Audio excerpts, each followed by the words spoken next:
Well, hey friends, welcome to Halfway There. This is the show where we have honest conversations with ordinary Christians about today's Christian experience.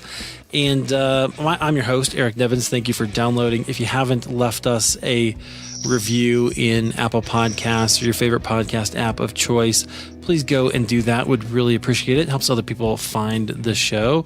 And if you ever have questions or want to chat with me, you can always hit me up on social media, or just go to halfwaytherepodcast.com and send me an email. Just hit that contact button. I'd love to talk with you. Today we have a really wonderful guest. I can't wait to share this conversation with you.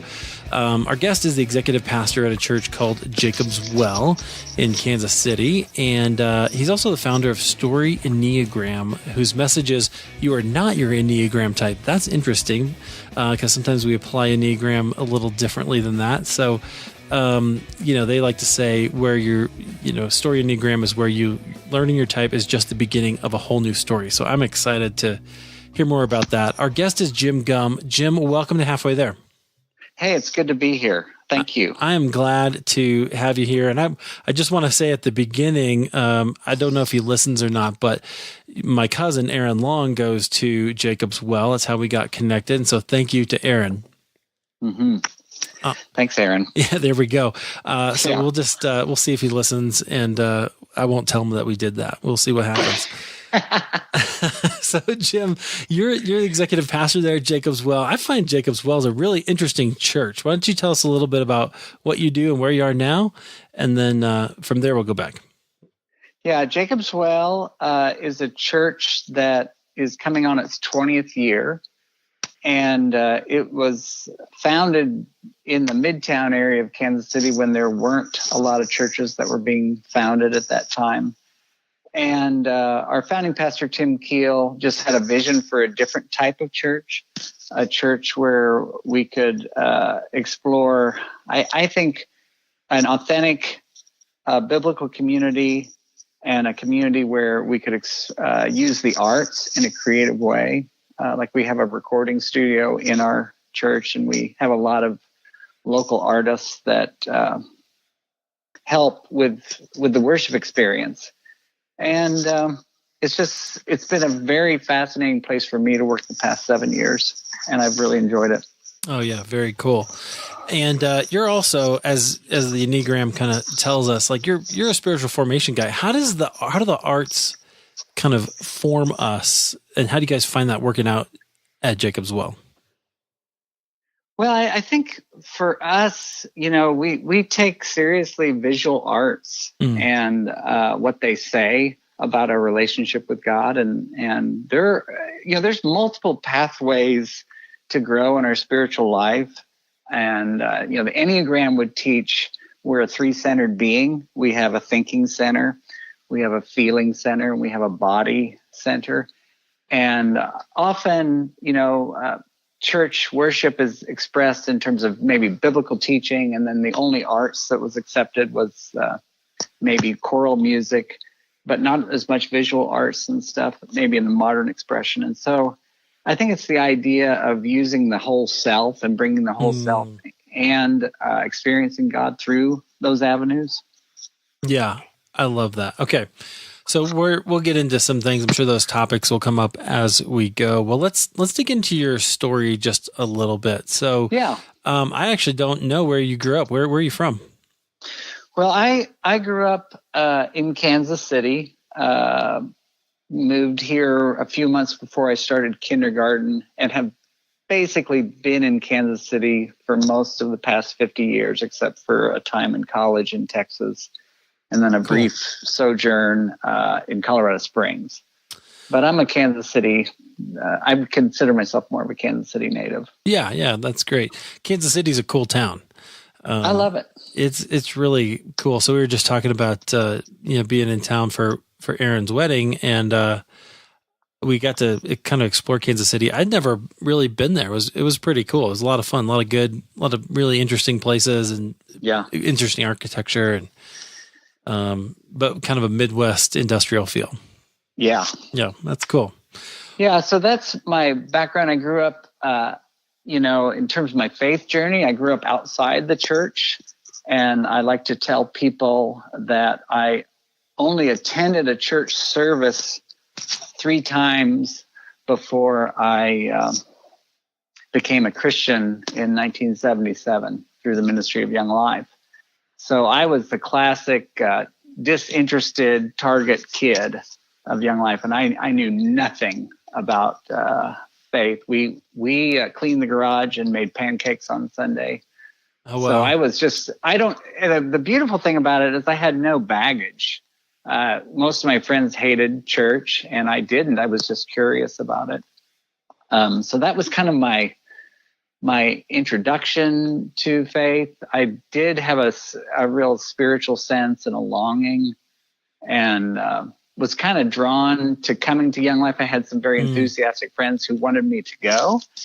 And I, quite frankly, did not want to go because a year before I had been to an evangelistic outreach meeting of a different ministry. And I think it was Bring Your Unsaved Friends night. And so I came to this Bring Your Unsaved Friends night, and they had, what I know now is an altar call. I can remember everything that happened.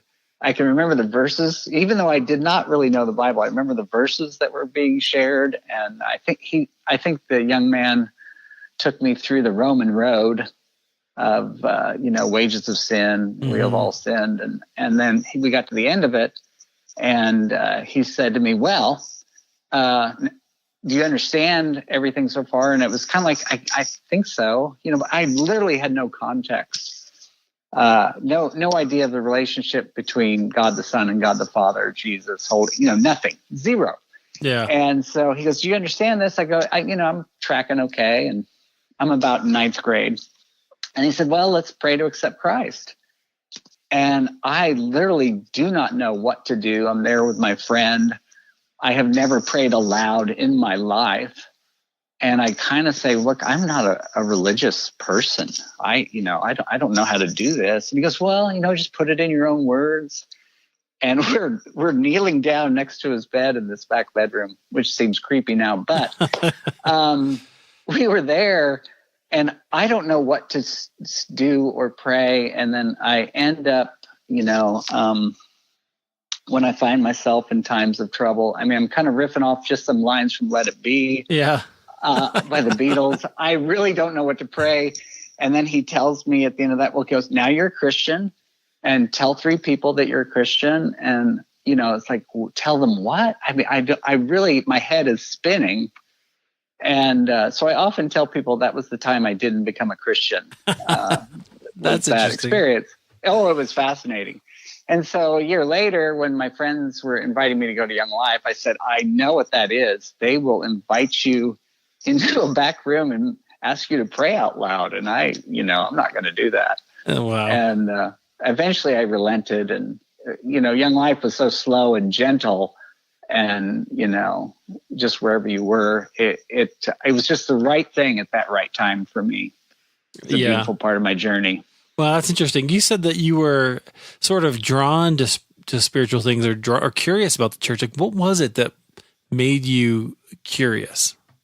I just think, that Augustine quote, our hearts are restless until we find our rest in thee. I think in late grade school, in junior high, there was something in me yearning for something deep. And I was trying to find it. And, there's a little bit of the U2. I still haven't found what I'm looking for. Yeah. But I just had a spiritual awareness and depth, without much context. Or you could say it in terms of, natural revelation. I kind of got the spiritual nature to life. But I did not have the special revelation or organized or in any way like that made any sense to me. Yeah, interesting. Okay, so did you eventually? You sounds like you eventually went to Young Life, but so did you? Do you consider that your conversion experience, riffing off the Beatles, or is it okay? Yeah, it was during a Young Life trip in the spring of '77, and I think it was the overwhelming sense of the love of God for me, and the overwhelming sense of love of brother and sister. It was a dramatic, emotional, heart-based experience for me. Yeah. I think I was about 16 at the time.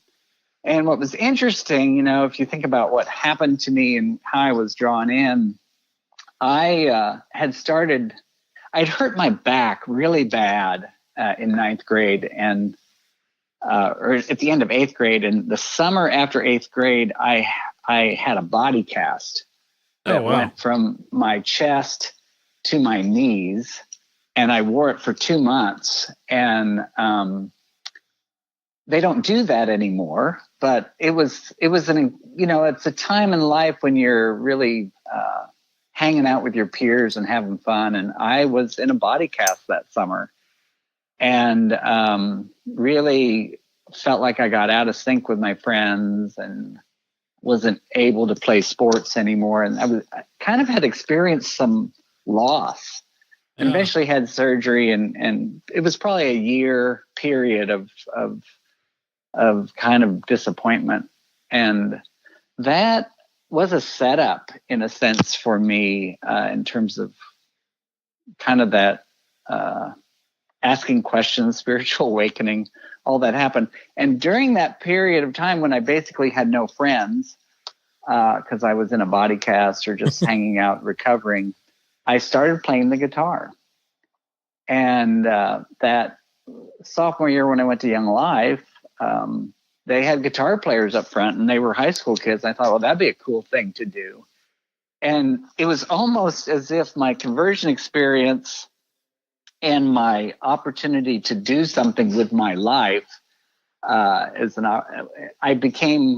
was on this trip where I met the Lord, and I was the only one who played guitar well enough to lead music. And I think from that point on, I was a guitar player for worship or Young Life clubs weekly that might have gone on for 20 years in my life. Wow. And, if you think about that, what happened in that process for me, I had to always come to meetings an hour early to practice. I always was praying with the leaders for the meeting. And so I wove into leadership almost as quickly as I had become a Christian. It was kind of a fascinating little tie-in. I had a job to do almost immediately. Yeah, you can kind of see how God was calling you into that. Yeah. And so I was always around Christian leadership, and I led Young Life as a volunteer through college, and then I was a high school chemistry teacher, did Young Life while I taught in the high school where I taught it for about, that whole process was about 10 years. So I did not start out in ministry. I started out teaching science and being a volunteer leader. Oh, that's cool. That's probably an interesting connection. Because we tend to think of science and faith as being opposites, don't we? Well, I think some people do. That's great. But I don't think they originally did, totally. In the Middle Ages, I think they saw the glory of God in the order Amen. of creation. I love that. So the other thing I wanted to mention is you're reminding me a little bit of Ignatius here, kind of having your questions, kind of rise to the surface while you're in a body cast and just sitting there without much else to do. Yeah. Well, there is a sense of, I don't know the full Ignatius story, but I do think that period of time, it unlinked me from my peers, socially. And, they were all smoking dope by the time I got out of my cast and stuff. And I remember trying that and thinking, this isn't it. I don't like this either. And it was a lonely period. But I think music was really instrumental at that time in terms of just finding my own voice. And Yeah. You said like what I was good at. You said it was kind of a dramatic and emotional experience. Like, take us into that. What was that like? In terms of meeting the Lord? Yeah.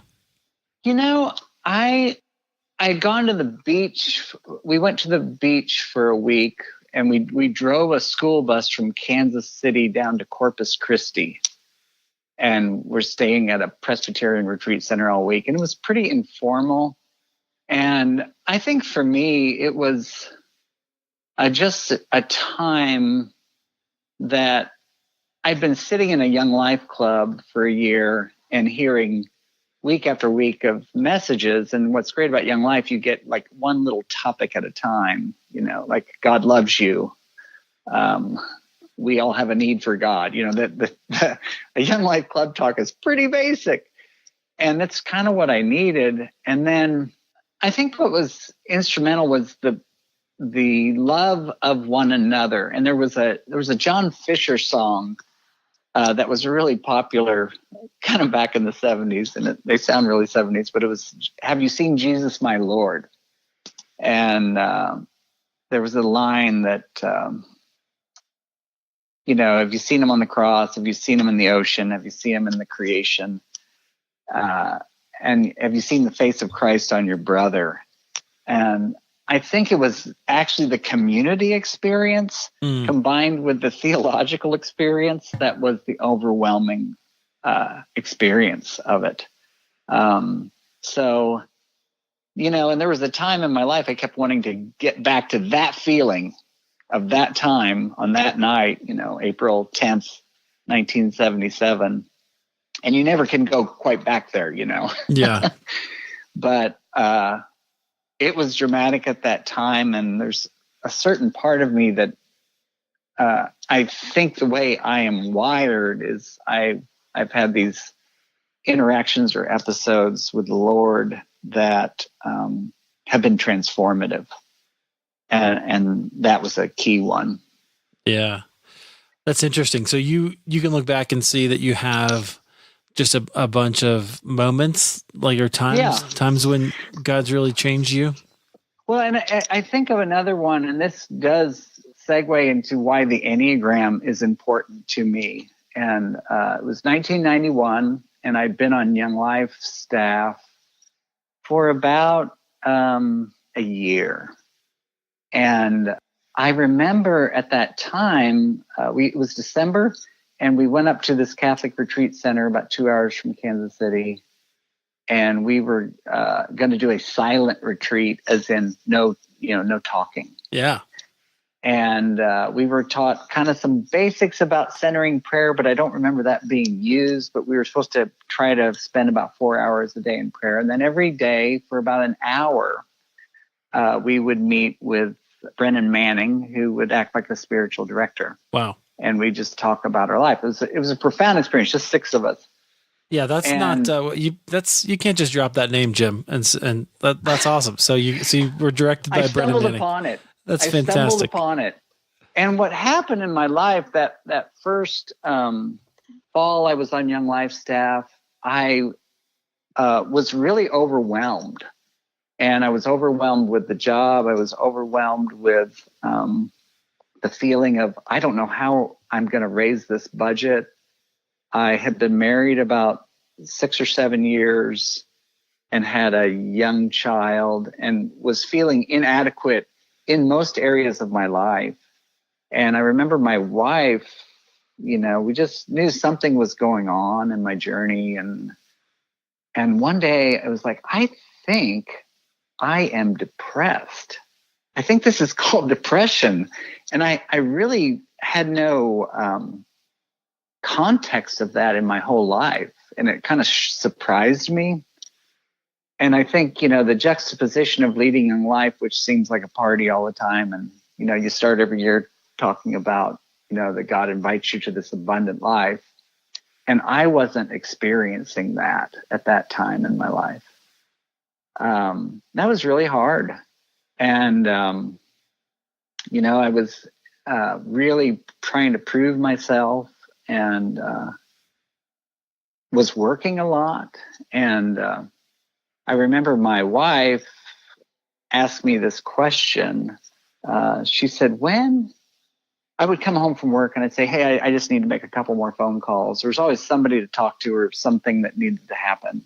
And then I'd be gone, 3 to 4 nights a week and work most of the day. And my wife asked me, she goes, so when are you not working? And that's a hard question to be asked. Yeah. But what's worse is really not having the answer for that question. And so the setup of me going on this silent retreat was burnout, kind of spiritual emptiness and void. And one of the days I was in my time with Brennan, I was just saying, look, there's something going on in me that is compulsive. And I know it's not helping me. But however, I can't seem to be able to stop this behavior. That was kind of the setup of it. And it was on December 10th, 91. He says, well, you need to learn about the Enneagram. And I wrote it down in my notes. And this is the first time I'd ever heard that word. And he said, you ought to look at these couple types. And here's a book to look at. And went home from there and immediately kind of went on this Enneagram journey that's gone on for 27 years since then. But the thing that I remember learning at that time that was the profound spiritual moment was Brennan Manning was all about the relentless love of God. That relentless, unconditional love of God, that you cannot be separated from that. That is what he thinks about you. And I remember just feeling burdened in my job, feeling pretty mediocre about it, feeling under a lot of stress, feeling that it all came down to me. And I remember coming up on the landing at this retreat center and then having the realization that God would love me even if I never led a young life club or led a Bible study or led a kid to Christ or whatever achievement thing I could tie in with a successful young life ministry, that I was really free to, just be loved by God. And it was kind of what I would say is the beginning of an unlinking between who God is and how he loves me and what I do for God, my performance. And it was just the start, but that is my Enneagram type's journey. I'm a type 3. And the 3 makes the mistake that what they do is who they are. And the 3 strategy to do that is to just work harder than anybody else and shut down my emotional life because it gets in the way. And that is a recipe for depression and anxiety and lack of intimacy in relationships and on and on. So that was a critical time, for me at that juncture. Yeah, I bet. Wow, that's such a beautiful story about how you realized God's love for you. That's pretty incredible. Yeah, and what does it mean to be loved by God unconditionally? I could give a sermon on that. I could give a message that we're saved by grace. I personally did not live that in a existential way. I was performing for God. Yeah. Yeah, because you were performing for everybody, right? Everybody. Because that was your job. That's what you thought was expected of you. Yeah. And it's subconscious. The Enneagrams say those forces work on you subconsciously, but man, they were ingrained. And so I was working to please kids. I was working to please other leaders. I was working to please adults and donors who were giving money to show that I was worthy of their support. And that was a real critical point in my life. Yeah. Wow. Well, thanks for sharing that. I just, that moment, that is really what I think this show is all about. Realizing that God loves us and that we don't actually have to be there or get to a place, that we're that we're trying to get to, we're actually loved by him already. We are. And, you know, if you can take that into the deepest part of your being, there is tremendous freedom in that. Just tremendous freedom.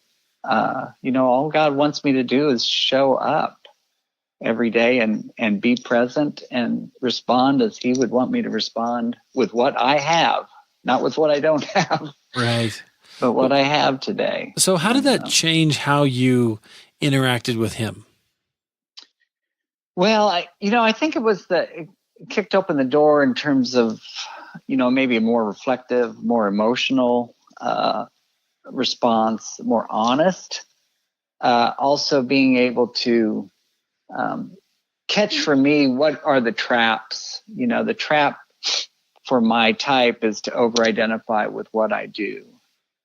And, you know, that's going to be the trap to the end of my life. You know, that's kind of what your Enneagram type is about. It's you have a thing that you do, and it's an adaptive strategy.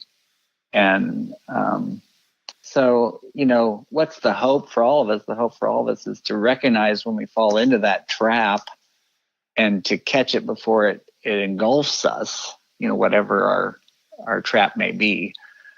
And so that, you know, I'm a slow, I think I've been on a slow growth period for 27 years with some episodes. But I would say just part of it, I would say, is that what I'd call a disidentification from type, you know, which is the ultimate journey with the Enneagram. You know, you're not your Enneagram type. So I am not just a doer. I'm just not an accomplisher. The truth is, I probably can get more done in less time than the average person, but that's not who I am. And so what's happened over this journey is my pace is much less than it used to be. And what I have to fight is a false voice that comes in that says you're lazy when you take time off. You're lazy when you rest. And that's you know, when you try to undo your type, like I'm productive and accomplished and I've achieved a lot, and you stop doing that, you have an identity crisis. Yeah. So then that takes you into the sort of identity part of the spiritual journey, right? The introspective part. Yeah. Yeah. What was totally. that? What was that like for you? Well, that's what I think that's the unconscious forces that operate in our life are the ones that kind of drive us, the passions that drive us. In my case, to be seen as competent or accomplished or successful, and playing to that. You know, I have to let go of that force in my life. And then I also have to live with what I would call the discomfort of slowing down my pace while feeling like, oh yes, I'm still okay and God still loves me. And that's my work. Now your work may be different and everybody has their form of some work, but that's been my work. You know, so my wife on the Enneagram is a peacemaker, type 9. And if I was to talk about what our journey was as a couple, you know, when she first read our two types, she said, "We are doomed. This is a terrible match. I have married the wrong person." And I would have described, you know, our early married life as picnics and projects. You know, she wanted to relax, be in nature, enjoy being together, and I wanted to strip wallpaper, paint a room, refinish a floor, build a piece of furniture. And, you know, that it just really showed up. And, you know, the ultimate thing, you know, 30 years ago, before I knew about my Enneagram type or my compulsion, I built a log house. Oh, wow. And I was thinking I was going to build a log house during my summer vacation from teaching. And of course you can't do that, but I had no lack of confidence in it. It literally, I worked every day, every night, every weekend for about 9 months. And it really about did me in. But, but I don't look like that anymore. 30 years later, I can still get things done, but I have a lot more balance in my life. I'm able to relax. I'm able to build in what I would call a rule of life, spiritual practices that keep me centered and keep me from my passion running away with my life. Yeah. Basically. Yeah. So have you ever had a time, since you came to Christ that was, I guess you described you're kind of depressed and burned out. Was that like a dark night of the soul for you, or like that sort of wall experience? Yeah. Or yeah. Oh yeah. I would go so far to say that, that time that I had the retreat with Brendan Manning, I was just about at the lowest period I'd ever been. I experienced insomnia, which I had never done before. And, you have so many, when you're up for an hour, 2 hours in the middle of the night and you can't go back to sleep, and it is crazy making. And, I hate to say it, but at that time I could understand what suicidal ideation was. I never got into the planning phase, but I did get in the early phase where you go, boy, it would be better if I wasn't having to deal with this, or I wasn't in this situation. And you just kind of have this longing to escape, but feel trapped. I understand that. And it's incredibly frightening. And I used to be a pretty, joyful, positive, optimistic person. So it blindsided me. And I often tell people, I think going into ministry at age 29 and really being ill-equipped personally to do it, I had my midlife crisis at 30. And that journey went on, I would say, for the next 15 years in terms of just trying to make sense of my own story in my life, my family of origin situation, what were the forces that were at work in me.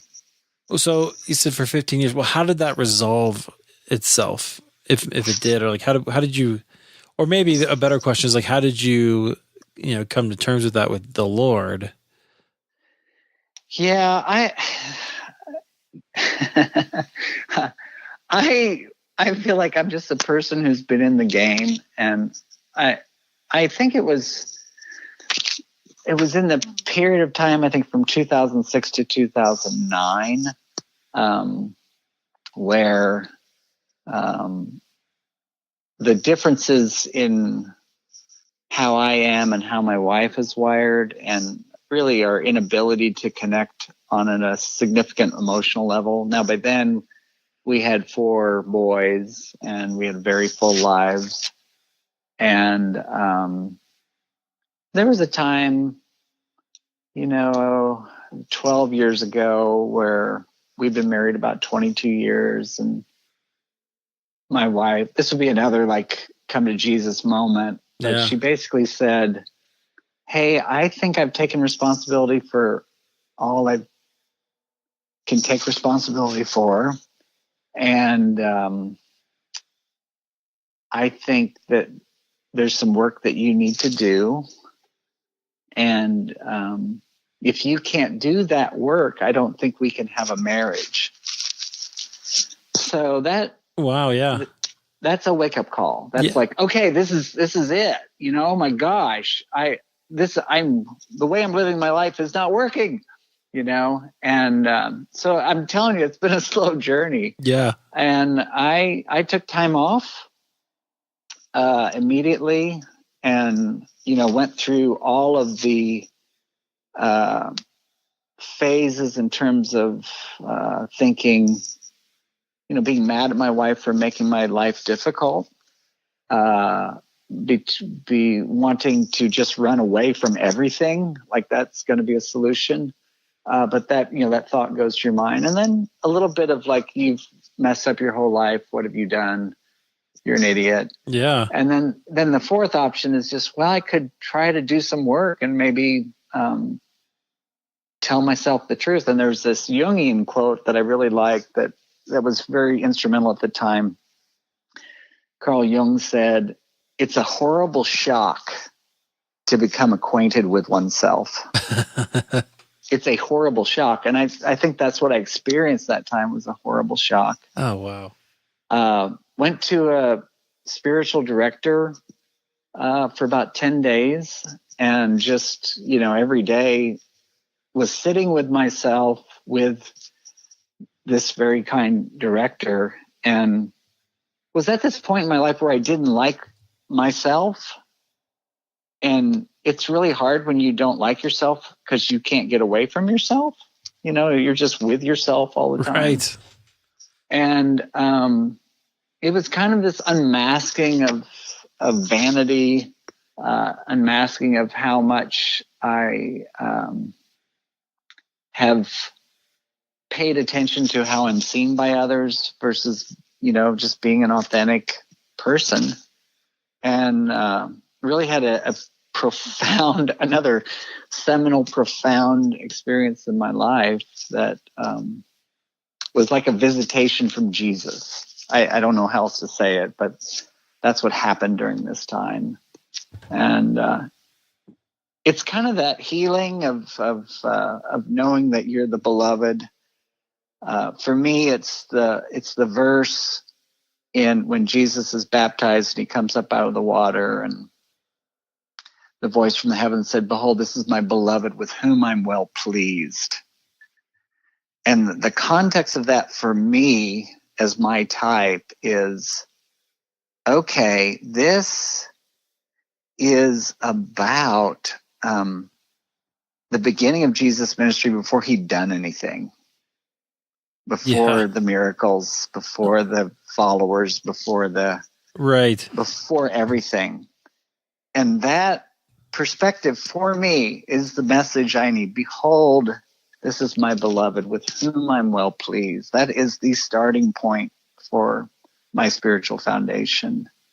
And how did that? Because you said that was like a visitation from Jesus. Like, is that?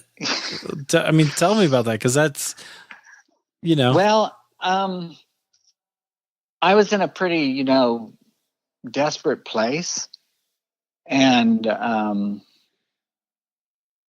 I had a great leader, and I've been told that this woman was trained in all sorts of things, but theophostic was the name of this, bringing God's light into this situation. Really what happened was this. I was naming all the things I was afraid of the day before. I'm afraid about this. I'm afraid, my family will fall apart. I'm afraid I will fail in my job. I'm afraid I had 10 or 12 fears that were pretty paralyzing at the time. And the next day when I came back, the director named Nancy kind of took every one of my fears and then placed them in the context of for others at the end of the fear. And there was this theme that it was as if I lived my life as a performance, which is my type again. Yeah. And all my fears were basically about how this is going to come across. So the crazy thing was that morning I had this funny recollection, this memory. And it was when I was a young child, and I'd had a baby blanket. And my baby blanket was, I called it my me. My me. Where's my me? This was my me. Yeah. And I kind of held it with me all the time. I don't have it anymore because, like any kid who had a baby blanket that they dragged around, it was probably a filthy rag. But I remember that morning it was my me. And I had just gone through this period talking with this director. She had shown that all my fears were basically about performance and being seen by others. And it was really embarrassing. I'll just put it that way. Like, I should know better. Like, by now, I've been at this thing for, almost 30 years of trying to live a spiritual life. And I, wasn't doing very well. So she goes, well, what do you want to do? And I said, well, we'll just take some time to pray. And so we were praying. And, I was confessing this. And then I had this image of Jesus sitting right next to me. And he had in his hands my baby blanket. And as he took this blanket, he was just very, very gently just folding it over and over into this little tiny square. And then he took it and he just placed it into my heart. Just pressed it in. And that was it. That was this kind of a strange, mystical, like, what just happened? I think the best description of those experiences are that they're like conversions. Yeah. It's like a conversion experience. And it's, I don't talk about it very often, but when I do it, I still feel it, and you can hear it. Yeah. In my voice, but. Yeah. Well, thanks for sharing that. Obviously it was an intimate moment with Jesus. It was. I love that he does those things. Like, that just, I think, is so beautiful. Yeah. And he told you what you needed to know, right? He did. Yeah.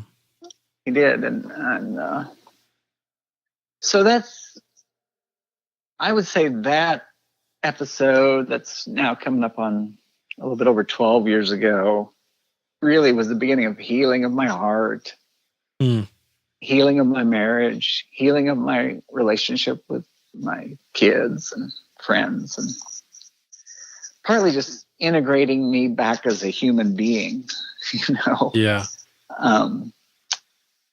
So that's that.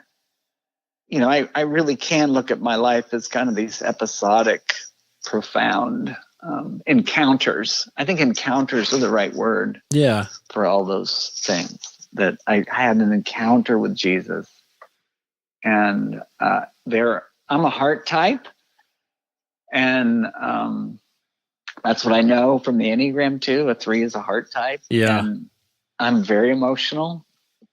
And my strategy is to shut down the emotions to get crap done. And interesting. I need to lean into my heart. And that's where life is. And that's what I can give to others as a minister or to my family. Oh, it's all heart-based. That is so beautiful. Okay, it tells us a lot about you. I appreciate that. So I do want to talk a little bit about what you're doing with Story Enneagram. Yeah. And so that's very interesting. So you kind of went over it a little bit. You're not your Enneagram type. So your idea is you have to, this tells you about yourself, but then you're more than that. Yeah. So I have had a passion for the Enneagram since I first learned it. The Enneagram lived in kind of more progressive, non-Christian communities, human potential movement in the West Coast, Catholic communities, but not so much in conservative Christian circles. And I usually was the one person who told people about the Enneagram for many years. And so I wanted to be better at teaching it. And when I was in my 30s, I had neither time nor money to pursue it. And so in the last 5 years in the community where I've been, I've pursued certification, I've pursued training and kind of education. And I've also done probably 30 workshops and on the Enneagram. And I was a science teacher and I taught chemistry. And if you were at a cocktail party and you said to someone, "Oh, you used to teach, what did you teach?" Chemistry. I hated chemistry. 98% hated it. Count me in. Okay. I'm in the 98%. It was hard. And I love to make abstract things accessible. I love teaching chemistry. I love making it relevant and interesting.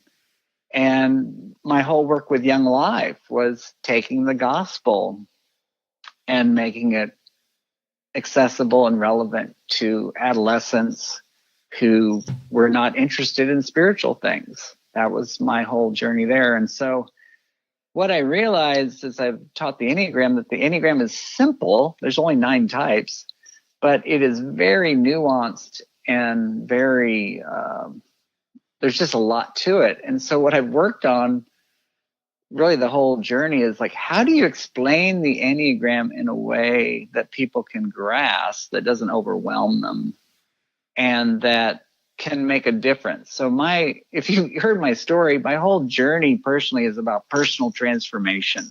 That's kind of what I'm into. I'm into how can I, transform my life and better reflect God's love for me to others? How can I change? And what I believed is that the Enneagram is a perfect pathway designed for 9 distinct ways for people to grow and change spiritually, psychologically, emotionally, the whole thing. And it's part of it. It's an unmasking. So what I usually tell people where I start, and I use a lighthouse in my logo, is the picture of, imagine a lighthouse on a shore, and imagine a beam of light coming from this lighthouse, circling at 360 degrees. And if that light was able to go in a 360 degree fashion, you could see everything.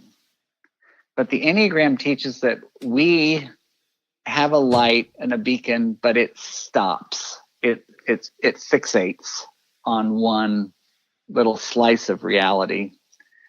And there are 2 things that happen when our light stops moving. The first thing is that we still think we see everything.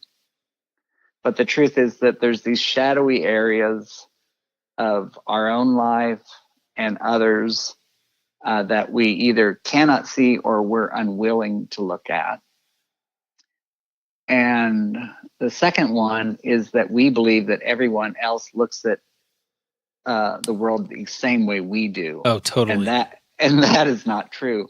And so that's a shocker right there when you learn that one. When you figure out, what do you mean? And so what happens is we have predictable conflicts with anyone that we look at life differently about. Yeah. And so the goal of my work is it's a tool of self-awareness that my beam of light, I could, through working on it, learning about it, my beam of light could widen. That would be the first goal. And the second goal, that I would have compassion and understanding for others that look at life differently than me. In other words, I don't think they're just stupid or wrong, but I understand why that's important. And what I really see is that every type has these incredible strengths, but they're also carrying an incredible burden of, kind of the weight of their type, and it weighs them down. Yeah. And so I'm really about compassionate understanding. I'm really about, hey, you got to learn all 9 types. It's not just about learning your type. It's about learning all 9, because those people are in your family. They're your partner. They're your coworker. They're in your community. And, without understanding or without awareness, you're going to suffer. Yeah. Or you will cause suffering. Right. And that does happen. So that's what I'm trying to do, is I'm trying to create products that are accessible. So I love to present a complex topic in a bite-sized fashion. Yeah. That won't lose anybody. That's what it meant to teach chemistry or speak the gospel to adolescents. Oh, that makes sense. Secondly, it's comprehensive, that it can go as deep as you want to go with it. And I'll give you models for what the path of growth is. And then thirdly, that it's transformative. Like, finding out that you're a certain type and you have a pattern, like, I find out I'm a type 7 and I like to have fun. That is scratching the barest surface of what the Enneagram is about. And so my hope is that it provides a lifelong pathway and tool for transformation, both of your own life and your relationships with those that you love and care about. So I've got 3 products that I'm planning to launch in January. One of them is just a mini course that's free that kind of does some basic concepts of the Enneagram, features a little bit of the video that I have.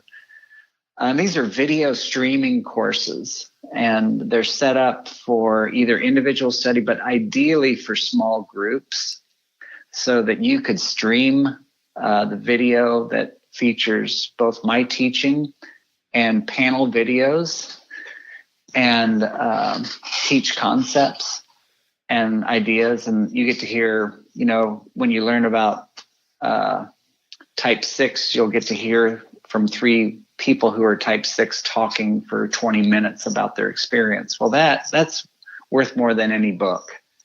They're the experts on type 6. I'm really not.